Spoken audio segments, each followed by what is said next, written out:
listeners. So thank you very much for being here for the Just Landed webinar. Let's go to Paula, who's in Porto, whose journey we have been watching carefully. And every sign I see from you, Paula, you are absolutely delighted to be in Portugal and in Porto. Is that true? That is true. That is true. It's beautiful here. The weather has been pretty kind to us, and it's not been too hot. It's been very nice, but it also hasn't been too rainy. So we've had some lovely days that, for people who are from the California coast like myself, are thrilled with. Amazing, amazing. So can we rewind a little bit then and find out where you're from more specifically? Obviously from California, as you just said there. Tell us about your previous life, if you will, and if you want to, and the part of Portugal that you're in now, so people can really set the scene and get those questions coming in straight away, folks. No need to stand around on ceremony. If you want to ask a question about Porto, about Portugal, and you think Paula, Konni, or Hank can answer it, just get the questions in straight away. But yeah, a little bit more about you, Paula, and your traveling companion. I'm going to try to get on with can you hear me? I can hear you perfectly. Perfectly. Okay, good. I moved straight to Porto from the North San Diego County area. I spent 30 years plus in Los Angeles County. Grew up in Austin, Texas, for some of the Texas people that are on tonight. And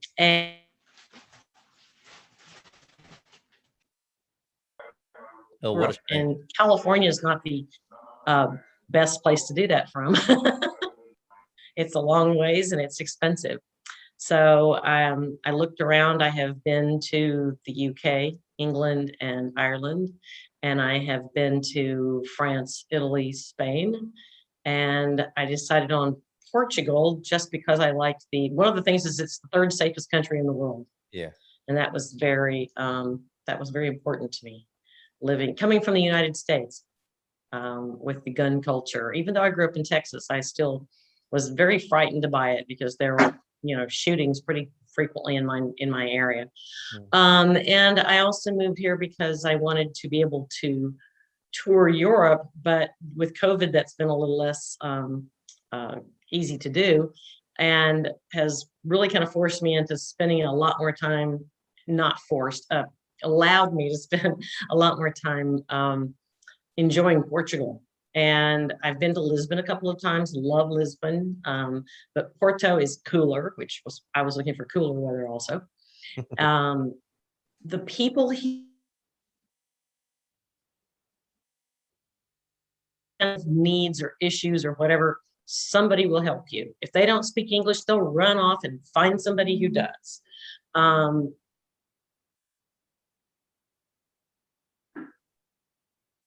Okay. That how just amazingly friendly people are here, and how they will literally just go out of their way to help you out. Amazing. So a lovely welcome then. And can I ask you about the process, again, rewinding and bringing us up to date? When did the idea, I mean, you say one of your motivations is to be here because it's the third safest country in the world. Or I think, is it in Europe or in the world? Either way, it's a safe place to be. When did Portugal first come onto your radar? What was that moment where you thought, okay, I'm going to go there? Actually, it came on my radar about the time COVID came on everybody's radar. And I had been looking at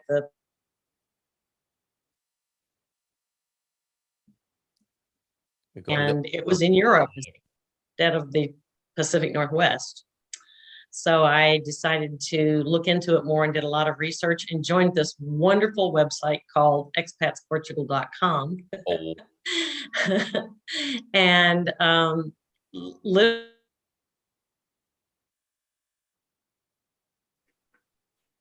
and that's what made the decision. That and getting with the EI Imigrantes staff. Okay. I was going to, probably my next question should be, how are you finding your internet connection here in Portugal? Because we've not got the best. Very poor. Which can be quite annoying when you're doing a Zoom call. Like it is. So we're allowing a little bit of time for that lag. And I'm aware every time I say, oh, we seem to be having a problem with the Zoom, you're able to speak back again and the connections remade. It's that sort of Murphy's Law sort of thing. Yes, But we'll yes. bear with that. And I think it's safe to say that's not a normal thing for Portugal. You know, in many ways, we have some of the best connections, but it does depend a little bit on where you are, obviously, as we're discovering Yes, tonight. yes. Okay. I have fairly regular problems, so I'm assuming it must be the neighborhood I'm in or whatever. You know, I must be in an area that's having problems with it. Yeah. Yeah. Okay. All right. So we've established it's a little bit patchy with the internet, and that's one of the not so good things, perhaps. Right. What about these are important sort of nitty gritty nuts and bolts questions. What about other utilities? Or maybe we should start with your housing and your accommodation. Could you tell us more about that and how easy or difficult that was to find before we get into the utilities? It was super easy. I have a fantastic real estate agent who I'm happy to share with anybody later on in the forum. And I looked at 8 units. All of these were, you know, the long-term units that qualify for your D7 and your SEF meeting and all that stuff. I have a 2-bedroom, 2-bath flat in a brand new building, had never been lived in before. I have a parking space, which is really hard to come by in downtown Porto. I don't have a car, but I rent one periodically. Okay.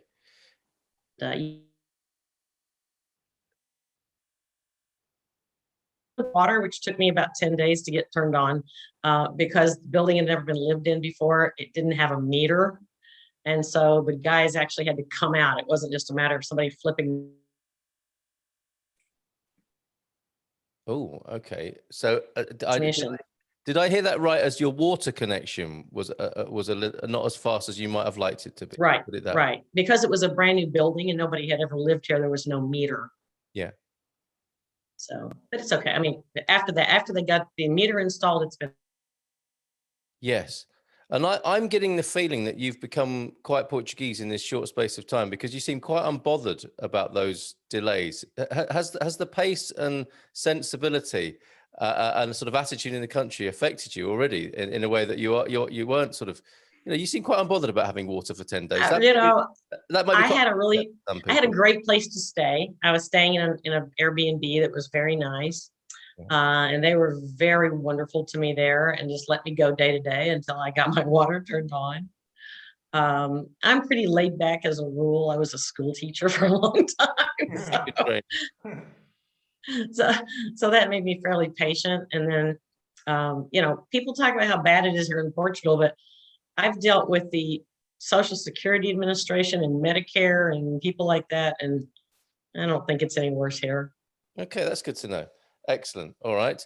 Other utilities, how are you heating your home there?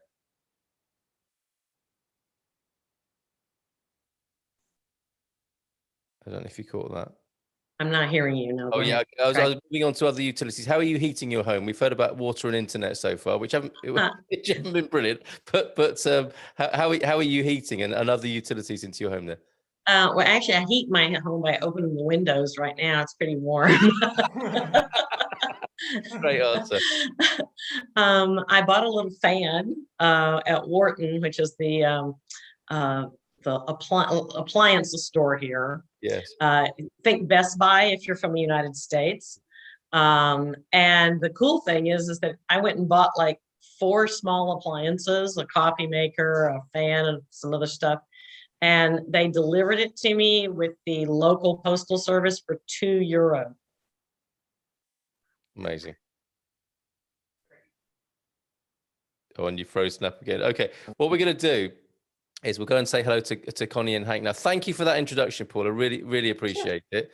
And we'll come back to you. It's not the end. We're going to go into more of a Q&A more generally with people. But let's find out from Konni and Hank if we. Oh, hold on a minute. We need to talk to you about wine. I saw that.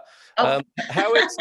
Before we go to Konni and Hank, sorry, a rosé fan now in Portugal? Had never been a rosé fan before until I found the sparkling rosé that's made here in Porto. And now a convert by the look of it. Well, so would to you. And thank you so much for joining us tonight. Really appreciate it. Konni and Hank, can we hear you now? Yeah, I like the Vino Verde. I like the Douro Red. It's all good. Excellent. Well, I think Konni and Hank might need a drink after their difficulties in joining us this evening. How are you guys doing? Oh, they're already there. They're ahead of me. Getting started. Konni and Hank, how are you? Good evening to you. Tudo bem? Can you hear us? Yeah. Yeah. Hey, how you doing? Good He to walks see you. in the room and it all works. I swear, technology. But all it needed was the computer scientist to enter the room and make everything okay. You are a little bit low with your volume, which some people may point out soon, but we had this when you were on the morning show. It's this laptop. It's the laptop, stupid. isn't it? Yes. We'll All yell. right. We'll yell. Okay, be quiet, everybody, so we can hear Konni and Hank. Where are you? I mean, we've been seeing your journey in the forum. 10 destinations in 30 days. Where are you at the moment? Give us a bit of an update, if you will. We are in Lisbon, down by the water, down by the something Comercio. Yeah. Roca de Comercio, I think it's Ah, called. Chiado, possibly. Yeah. It's like my favorite part of Lisbon, and we started there and we're ending the trip there, and it's been fantastic. We're staying in a B&B, T2, in an old Portuguese house, just get a feel for what the older houses might look like. Trying to continue that theme of being as practical as possible and experiencing everyday things as much as possible, and it's been great. Yeah, I know this has been very important to you to experience authentic Portuguese life. It sounds like you've done that. Can you give us a sort of potted review, recollection, recap on these places that you've been to all around Portugal, if you don't mind? Yell. They can't hear you, so you yell. You want me to Yell, do it? please, You want Hank. me to do it? Well, we started off in Lisbon, and we spent 4 days here and got a good feel for how easy the public transit system was here. And we've just been talking to everybody. Lisbon has been fantastic. We hopped on a train down to Tavira, spent 3 or 4 days down there. And I've been making Konni embarrassed by me just talking to everybody that I could see, whether they could speak English or not. I don't give a damn. And so just trying to get a feel for, is what people say about Portugal true, right? Are the people friendly? Can you integrate? Can you do all these? And it is. And so we went to Tavira, spent some days there. We stayed in another older Portuguese house there, and that was fantastic. Then we headed up to Rio, I believe it was, to go meet with Doc Thompson, and we hung out with him a couple times now, had shared some meals. He took us on a nice long tour. A few days later after that, then we headed up to Aveiro for a few days, and the canals up there, fantastic. The people, fantastic again. I mean, really, from one end of the country to the other. I mean, what they say about the Portuguese people is not true. They're better than what they say. We had a waiter who, when he found out we were going to Porto, he stopped what he was doing. He sat down with us and he drew us a map of places we needed to go and make sure we saw in Porto, because I guess he loves Porto. So he didn't have to do that, but he did. It was great. Yeah, absolutely. And he took me aside. He's like, okay, now I'm going to tell you about this cafe to go to. And you're going to take Konni. It's just going to be you and her. And it's going to be you two guys reconnecting. It's going to be magical. And he's like, can you read the name? And I started reading. I'm all, cafe. He's like, shh, don't tell her it's a secret. It's a surprise. And so we went, and it was amazing. It was amazing. He didn't steer us wrong, like at all. And so from Aveiro, we went to Porto. From Porto, we went up to Braga. Porto, I got off the train in Porto. I told you this on the morning show. My jaw dropped. It was stunning. I've never seen anything that beautiful.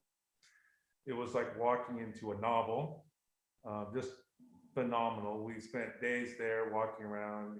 Never got tired of any of it. We liked Porto. Yeah, Porto was the place. Went up to Braga, spent a couple days up in Braga doing the same thing. Braga was fantastic because fewer people there spoke English than elsewhere. And so that really forced us to just go up and try to communicate. And it's like I was saying in the forum threads that we started, whether you speak Portuguese or not, or whether they speak English or not, it doesn't matter. If you try, if you make an attempt, if you reach out, if you're just treating people like you should, with dignity and respect, you're going to get the same back, right? I mean, the people are just so welcoming. right? It's not a big deal. It just isn't. So if people are wondering, should I give this a try? Should I try it? Is it all cracked up to me? It is, and we've spent a month going from one end of the country to the other, and it's been this case. So from Braga, we went down to Coimbra, saw the library there, talked with more people, ran into a fantastic Italian waiter who took care of us, ran into other people. I had to order tickets for the library, couldn't speak Portuguese, they couldn't speak English, didn't matter, we figured it out. Had a wonderful time there. Then we headed down to Tomar. Tomar is beautiful. Fantastic. Had lunch with Gary for a few hours, and if it was closer to the airports, that would be the place to go. And I'm sorry if I massacred your name, Jerry. I'm brain damage. But that was fantastic. And actually, you had a face-off between, a while back when you were saying, okay, which part of the country is the best? And I had in the chat room said, yeah, Prosecco Peggy won that one for the Algarve.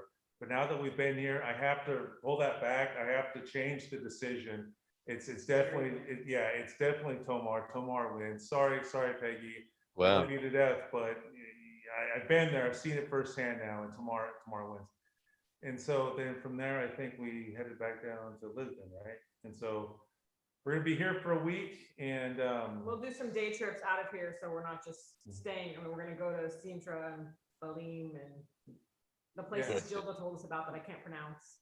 Yeah, we met with her and had a wonderful time. And if anybody out there is wondering about whether or not you should work with Gilda, don't wonder, do it. She's fantastic. She's phenomenal. And Expats Portugal is doing everybody right by having her on the shows and recommending her. We met with her for an hour, connected as human beings first, business partners, associates second or third, and it was just wonderful. I can't wait to work with her more in the future. We're going to get our NIF number and get our account set up and all that stuff. So it looks like all of you guys helping out there who've been helping us on that journey, she's converted. She's on board now, and she's picked a location. So yeah, it's just been fantastic from one end of the country to another. It's like you said, Carl. I know I'm talking too much. You can never shut me up. I told you that. I warned you. You had us on the show. It's your fault. It will me. 2 weeks is not enough time. Yeah, it's not enough time. A month. We've been here. We're going to be here a month, maybe a little bit more. It's not enough time. You can just see an overview, really, and not even of everything. So 2 weeks. Don't overbook yourself. Enjoy where you're going and get the ideas, because there's so much to see and it's just amazing. Yeah, it's enough time for you to realize that you made the right decision in coming and trying and making a decision to live here, and that the reality matches the perception in your head that you learned from the research that you do.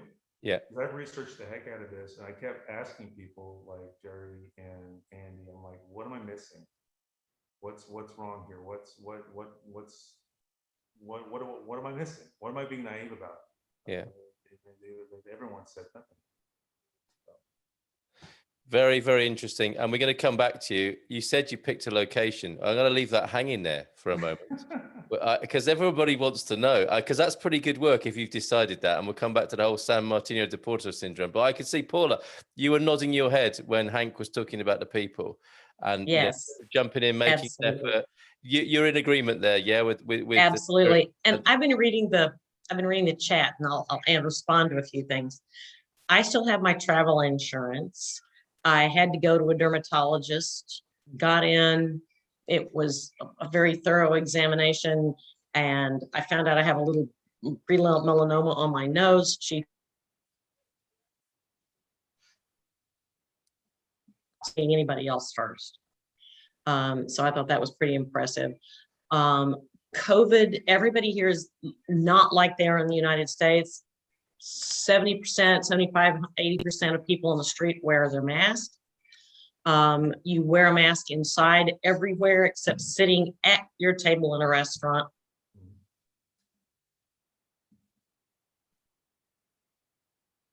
Because they know their health is at risk, and they're very compliant with the government regulations. But once you get into the country, you have to get tested, obviously, to get in. But once you get tested, the only time you really need to worry about having your vaccine is, or being tested is if you're going into a hotel, and they will require a proof of a vaccine or proof of a recent negative test. Okay, thanks for letting us know on that. We missed, I think you dropped out. I don't know if it was for everybody or just for me, but I want to come back to the conversation or the connection you made with your consultant, which sounded favorable, but I missed a bit in the middle. So tell us again what happened with the consultant. With the one in Lisbon with Gilda? No, with the melanoma that you said you discovered. Oh, no, I saw a dermatologist. So I do beg your pardon. And then you dropped out when you said what happened. It sounded favorable, but a little bit. Okay. I had a small pre-melanoma on my nose, and they treated it.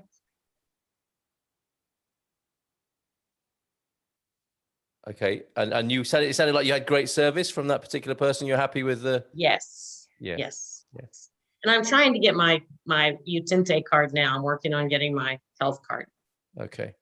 And I'm right in thinking that you brought a furry friend with you, right? On this journey. I did. He's over there asleep in his furry friend bed. Yeah, because this is important on this journey, isn't it? Traveling with an animal to Portugal. Could you tell us tell us what happened, how that process has been for you? It was expensive on the US end, getting the veterinarian, the USDA. The airfare wasn't too bad. Airplane. It was hard on him. He's a year old, and it was very difficult for him. It took him about 3 weeks probably to kind of get comfortable. But now he's fast asleep in the corner, which is a good sign for a dog. He's not pacing about or barking or anything like that. He sounds like, sounds very comfortable at the moment, sleeping. And we may friends now that we've met. Yeah. So yeah. Okay, and the questions come in. We are losing you in and out a little bit, but we'll bear with it. Did he fly in cargo or under the sea? As I recall, he was under the sea, right? Yes. Yeah. Amazing. And what's his name? Please remind us of his name. Charlie. His name is Charlie. Okay. Fantastic. Well, lots of love to Charlie. We'll come back to you again, Paula. And there's a question from Randy. How about travel restrictions between municipalities? I think the best people to ask about that are Hank and Konni. It sounds like you've traveled freely around the country without too many restrictions between the municipalities, right, guys? Yeah, it hasn't been a problem. The only thing that's come up is that every B&B we've stayed in, they just want proof of vaccination, negative test. But as far as moving in between the different locations, it hasn't been a problem. When we first got here, they had the partial lockdown for Lisbon, where you couldn't come in or leave over the weekend or something like that. Yeah. It might have just been, I think it was driving in too, but they're not doing that anymore. And it looks like, I checked the numbers for COVID. I think Portugal's starting to peak now, and the numbers are starting to come back down again. So I don't think anybody's gonna have any problem moving around within the country itself. Yeah. So things can change, but it wasn't a problem. And I saw somebody asked a question about some kind of transportation strike or something, and we've been only doing public transportation, and we have not had any issues through today. Yeah. Buses, trains, metro, trolleys. Yeah. No problems. Yeah. Yep. And if you're from California, I don't know if people are, they're going to be coming, whatever. Don't forget that California has a vaccination certification link. Those of you who are from California, you can just Google it, and we've been sending that or sharing that with the Airbnbs, and it's been absolutely perfectly fine. I think it's California certified or CA certified.com. And even for some of the restaurants that are asking, you can just show them that and boom, you're in. So it's super easy, barely an inconvenience, really. Excellent. Good to know. Thanks, Hank and Konni. Okay, so the big decision, the big question. You let it slip there, Konni. You've decided on a location. Is that right? Well, okay. This is the Hank and Konni show, and Konni decided she likes Porto. So I'm not sure we've decided yet. He liked it too, but whether he liked it as much as I did for living there, we're still in negotiations. Oh, I see. Okay. I wonder if we can help tonight. Maybe Paula can help with this, because she did say earlier on that it's cooler. And I did wonder for a moment, is it cooler like temperature wise, or is it cooler as in a cooler place to be for the cool people? Well, go on, Paula. Oh, she's frozen just as she's about to tell us. Yeah, it's cool. It's cooler temperature wise. And this weekend we're having a jazz and blues festival. Okay, so it's cool in every way, cool in every Yes. meaning. Okay, and Lonnie agrees. Lonnie's just arrived also in Porto. Very interesting. A lot of Hi, people, Lonnie. yeah, a lot of people are singing the praises of Porto, and finding that to be the case. Cool in temperature and cool in nature as well. Okay, and you said Tamar, if it had been closer to an airport, that's where Hank seems to be leaning towards. Is the Tamar area, and bearing out Jerry's triumphant championship position of being the proponent of the best place to live in Portugal, right? Yeah, after a recount, we definitely have to say that Jerry won. There was some shenanigans or something in the competition. I'm not exactly sure what happened, but it's been all straightened out now. Yeah, I mean, Tamar was fantastic in that we weren't big city people, and when we were there, just walking around, it was just it speaks to you. Right? Yeah. It's like I think you said, Carl, many times you go to these different places and some of them will speak to you and you say, oh, well, this place is awesome. Then you go to the next place, you're like, well, this place is awesome. Then you go to the next place. Every place has its own little thing that reaches out and grabs you. And because every place has its own different personality. Charlie's here. Sorry, reading comments. Yeah. Charlie's arrived. Peggy gave it a good shot, but anyway, Not over, is it? But yeah, I mean, one of the big things is that, you know, we're gonna be traveling, we're gonna be going back home off and on, and we made a deal that if we were gonna move abroad, that she'd be able to fly home whenever she wants and everything. And one of the great things about coming here and taking public transit everywhere and not in a car is that you don't have that artificial barrier of public transit between you and everyday life.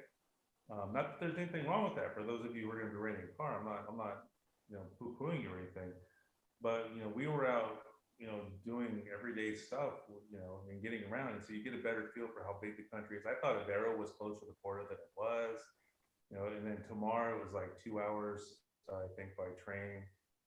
So it's just too far on top of a 10-hour flight home or 15-hour flight home. So I think that moved us closer or got us into Porto because of the access to the airport. But Porto's fantastic. I mean, everywhere's been fantastic. I mean, really, it just comes down to practical considerations. And what you need. I have a big family back in the US, and I don't want to miss out on all the grandkids, my parents' grandkids stuff. So I want to be able to go, he keeps saying home, but once we're here, we'll be home. But, you know, go back and be a part of their life periodically. And if they have to travel too far to get to the airport, that just adds to an already long trip. Kind of our Yeah, okay. So this is the just landed webinar, if you've just joined us, but it is turning into the why move to Porto show as well. So, and it sounds like Hank might need a little bit of help with that. I don't know. And we'll just catch up in the comments.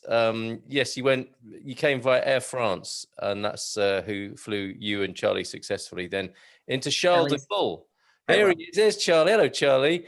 And you had a good experience of that, and was it lovely to go to Paris as well? I mean, that's a bonus, isn't it? Well, we were there for an hour and 50 minutes. Oh, okay. Not enough time to be sprayed with manure, as it seems to be happening in France at the moment. Okay. And thank you for addressing these questions. Definitely cooler, yes, says Lonnie in Porto. Did anyone decide to live in Caldas Terrain yet? I did, but it's not about me tonight, Edris. Reach out to me separately on that. And it's so lovely to hear that, and it's in the public domain, so I may mention it. I think Lonnie and you and Charlie met up for lunch yesterday in Porto. So loving this, how the community is catching up with each other. All around the country. I met someone who came in today from Singapore. It's amazing. You know, something's really happening in the Expats Portugal community. So lovely to hear about that. Earl makes an interesting point, and we might need some help from other people here.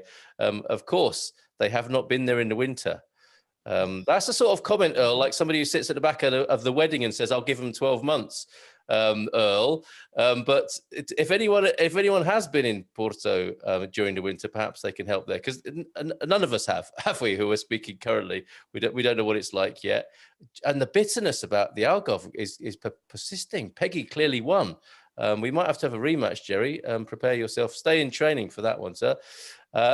We're using travelobservations.com, highly recommended. Thank you for that. A great question from Idris about Porto, which you'll know, all three of you here, and Lonnie as well might like to chip in.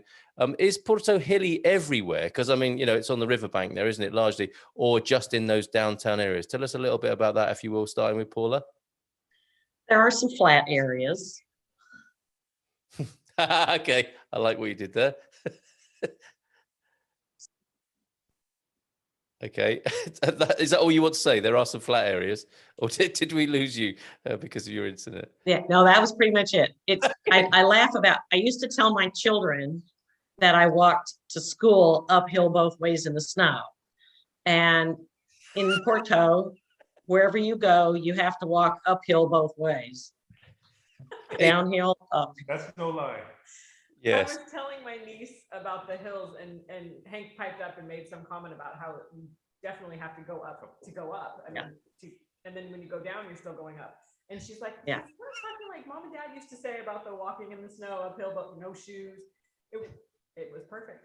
But the hills aren't as Start to learn the routes that you can stay. right. Okay. Where are you going with that? Yeah. Uber one way and come back the other.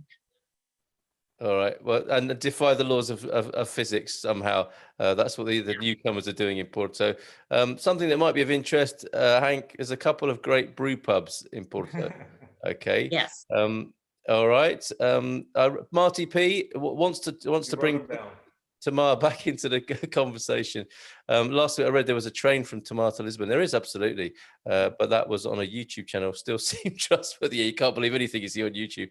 And I speak from experience. Yes, of course. Jerry, for a moment, could you answer that? Respond to that? The connection to the capital from Tamar.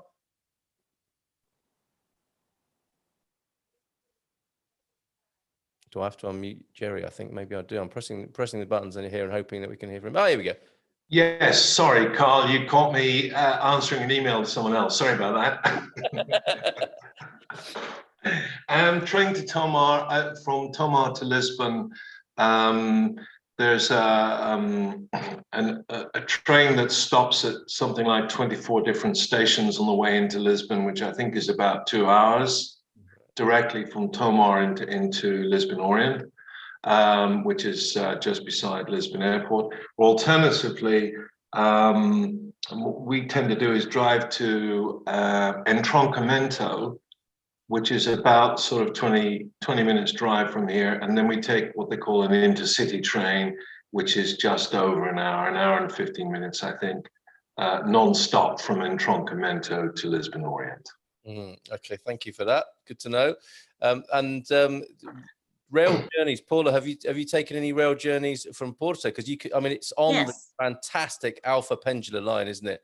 How long is it going to get to the place? And Paul says this. Have any of you heard of the Algarve? I think he's feeling a bit underrepresented tonight. So, can you tell us about some of your travels on the train from Porto? Okay, I took the train from Porto to Lisbon, which is about 3 hours. Very easy. From the São Bento station. Oh, beautiful. And then from the Trinidad station, I went with a bunch of other expat ladies up to a wonderful craft show in Via de Con. And that was also very easy. And it was on the metro, which is the local train. And it took us about an hour. And I have to tell you, craft shows here are not like the United States. I mean, these people are true.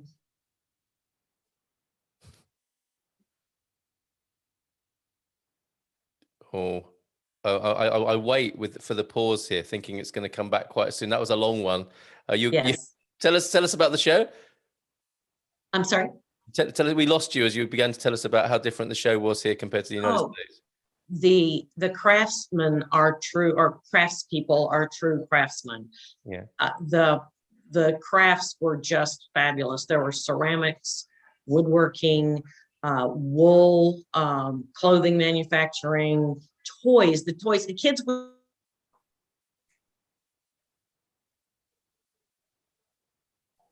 we could see the passion on your face there as you froze up for sure. We get definitely getting a sense I'm trying to do this from my phone too. Are you getting it from my phone? We're getting a lot of it. We're not getting all of it, but we're definitely getting your sense of pleasure and passion about Porto for sure. Yes. So no problem. Yes. There's a lot to do. What I do want to ask you about, you mentioned there you went with some expat ladies, and this is a concern for some people, isn't it? About making friends and making connections. You know, Konni and Hank are on a tour, and they've been to see Jerry, been to see Doc Thompson, people in the community, and made Italian waiter friends. So it's definitely it's definitely friendly from that point of view. But you've met other expats. How's that going? A lot of expat friends, probably 12 single women that I know. Yeah. I think you need to turn down your phone now. I think you're getting a bit of feedback on there. Not that much, because we can't hear you now. We need we need one or the other, I think. Okay. All right. I'm going to get rid of this. I'm going to get rid of the phone. Okay. I have about 12 single expat women friends here. Oh. I have made friends with 3 to 4 Portuguese people that I get together with regularly. Amazing. That's a really good network in a relatively short space of time, I think. Kind of an introvert, so. Okay, so as an introvert, you've made friends with that many people in that short space of time. That's pretty good work for an introvert. Easy. Yeah, it's easy. Yeah, and also, I mean, there you mentioned specifically single people and single travelers.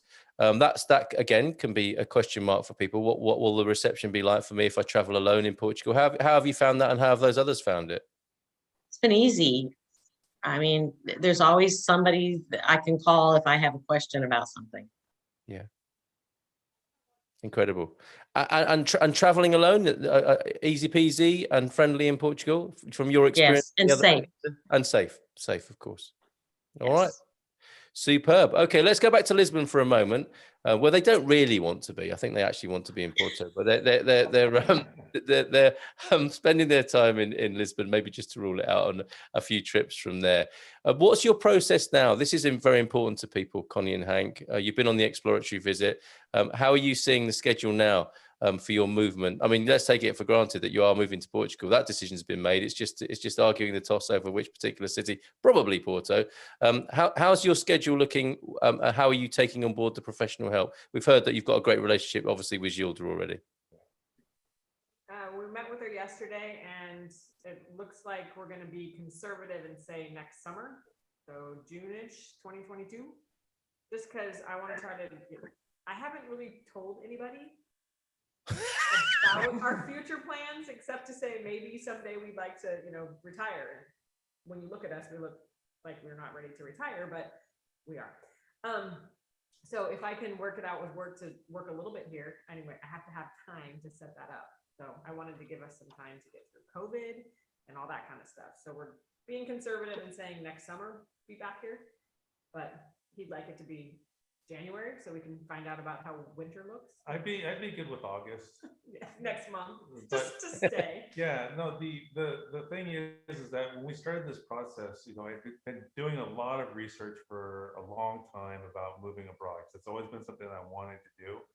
And Connie's always been an avid traveler, and I'm ready to do that too.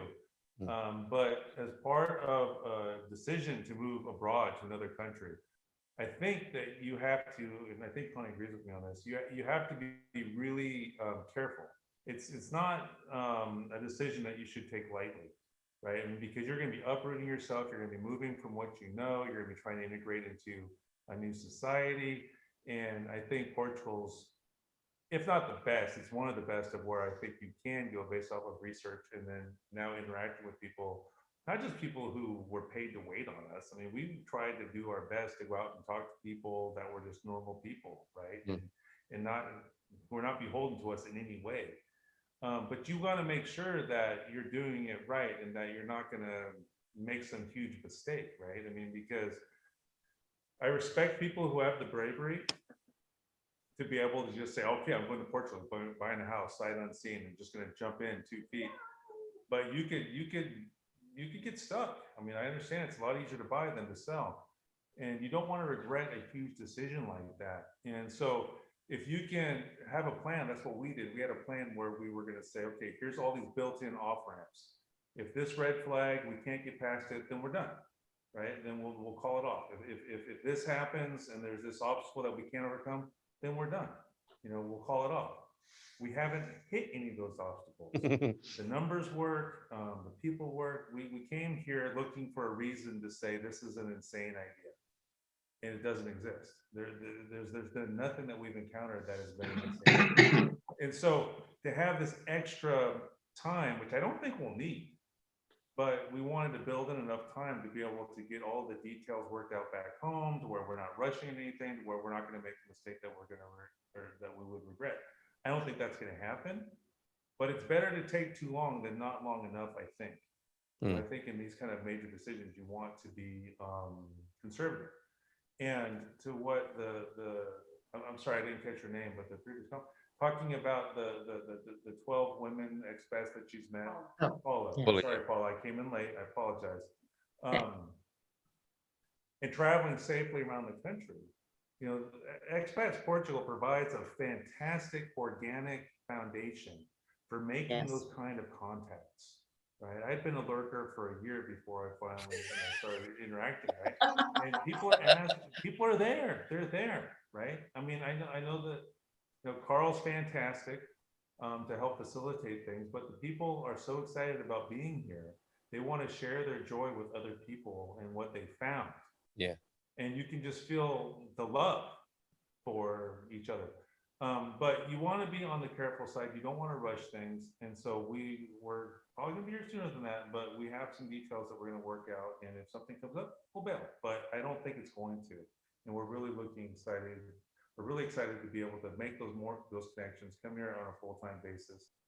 And as far as safety goes, I think people would agree that when we came, we were seeing women walking around the streets of Lisbon and Porto, everywhere. Late at night. Unescorted, Yes. by themselves. Our gay brothers and sisters walking hand in hand without any fear. Right? I mean, it's a lovely thing to see, and that's a foundation. Never once have we felt unsafe. It's fantastic. It just is. I'll shut up now. No, that's fine, Hank. I love hearing your passion for Portugal. It's amazing. So a few more comments in the chat here. Thank you, everybody, for asking questions and sharing things with us there. We were told that an Airbnb might not be acceptable. This is from the UK now. So the UK is in the same boat, obviously, as the US post-Brexit. Just a little bit of a tangent here, but it's quite an interesting thing to include. We submitted a rental agreement for a villa on a holiday complex in Villa Moura, which is pet friendly, which is obviously what you're looking for there, Jackie. Supported with a receipt for the first month's rent. This got us through the interview, just waiting for the visa now. That's news to me, and favourable news too. So there is perhaps a relaxation, or you might have got lucky with a particular consulate there, but that's good to know, and congratulations on getting past that first position there and moving closer to Portugal. Paula, thank you for your offer. Just to sort of reiterating what you're saying in the chat here, you frequent the Porto forum. You absolutely do on Expats Portugal, and you're happy to answer questions there anytime. And we really appreciate that. Thank you for taking Sure, absolutely. so beautifully. John, this is a strategy. John also likes the off-ramp idea that Hank was talking about. I think we could also call it the insanity test, couldn't we?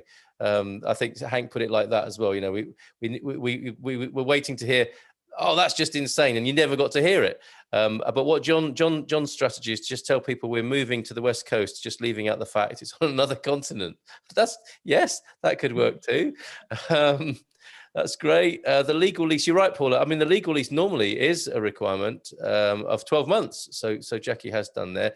Matthias chipping in as well with this on this matter, of stepping into it, leaning into it and cracking on and moving to Portugal. Have confidence in yourself, says Matthias. I moved from Germany to the Netherlands in 2002, was fed up with Germany, stepped in my car and drove off. That's drastic. Everything is possible if you really want it. So thank you for that, Matthias. Local knowledge is everything. Absolutely right. And he didn't even mention the Algarve there. Monju, we have booked our month-long trip for October. We start in Porto and travel across the country, ending in Lisbon. This is our exploratory trip. We can't wait. Mon Dieu. And someone else there taking the same approach as Hank and Konni, the month-long trip, which, you know, Hank and Konni, they're saying it's not enough. But you know, it's better than 2 weeks as a starting point for many people. We're visiting for a week in November to look at different locations. So excited, move next year. This is wonderful. There's a real sense, isn't there, of a gathering of the community coming over to Portugal. It's happening. John from Paula, I live on the West Coast still. Yeah, of course you do. This is interesting. You know, it's not the first time we've heard this. This is the California of Europe. True, Paula? True. In Yes. in what way? What in attitude? In Yes. The restaurants, like I go into places now where they know who I am, and it's like my little local bars where I used to be. They know what I drink at the place that I go to coffee every morning. You know, it's like my little neighborhood. The weather is similar. There's not as much traffic. There's still traffic. It's similar. There's having the ocean right there. I mean, I lived about the same distance from the Pacific as I do the Atlantic now. And it's just so nice that it just feels so familiar. Yeah. Yeah, and the light, of course. Yes. The reason why they make films in Hollywood, I think, is because of the light, and I think we have that here and I'm surprised there aren't more film companies in Lisbon enjoying the light of this Yeah. amazing country. Okay, you say you've waited 2 months, and now my pallet is on the way. I think I might have missed something. What were you referring to there? I was talking about the off ramp. Oh, okay. All right. I came with 4 suitcases and my dog. Yeah. And now it's like, okay, ship my stuff over. I'm ready to stay. Oh, I see another great strategy there. All right. So is that the equivalent of a Viking burning their longboat then? When the pallet comes, that's it. Okay. So maybe you could burn the pallet somewhere safely, I hasten to add. But I yes. don't think so. It's plastic, but No, please don't burn the plastic pallet. But we could do something ceremonially with it. Turn it into something for the garden, maybe. Right. Yeah, that's brilliant. Victoria, this is really helpful stuff. This is what our community relies upon, is this sort of knowledge. The DC consulate is reputed to be a bit more lenient on requirements. That's worth knowing, isn't it? Terrell, good evening to you. I've heard that finding skilled tradespeople to do renovations if one gets an older place can be difficult if one lives outside Lisbon or larger city. Would be interested to hear others' experience if that was a factor for you in your move. So did you avoid the countryside for that reason? I think not, Paula, right? You just like the city vibe. Actually, I may move out into the outskirts later, but I wanted to be in the middle of everything right now. Okay. All right. And something that I forgot to ask you earlier on, your metro goes up to Portugal's Green Coast. And places like Povoa de Varzim. We have Mark here from time to time in Povoa de Varzim. That's amazing, is it? The metro will take you to the seaside north of Porto as well. I don't know if you've done that yet. Yes. I've gone all up that area. Yeah, and this is one of the lesser known coasts of Portugal, of course. Everyone knows the Algarve, Nazaré, where the surfing is, and so on, in the Silver Coast. But the Green Coast, do please factor that in. Beautiful. Yeah, great. Okay. Beautiful. Planning to move to Portugal full-time by next April. I love hearing about all these timescales. We'll be making a visit this fall. Just sold my home in Boys. Everyone I know has been super supportive, but I was stationed in Germany for 2 years and have traveled in Europe many times. So folks aren't surprised that I want to live there, says Mary's iPad. I think that's just Mary, isn't it? Thank you. I mean, computers are so clever now that they can speak in webinars. And thank you for that, Mary. Thank you all for sharing. Great stuff. Obrigado. Very good, Anna. Checking a bit of Portuguese in there. Got Mia Ejmiraj on the breakfast show tomorrow. If you want to learn a bit more Portuguese. Let's see. Bloody Marys for breakfast.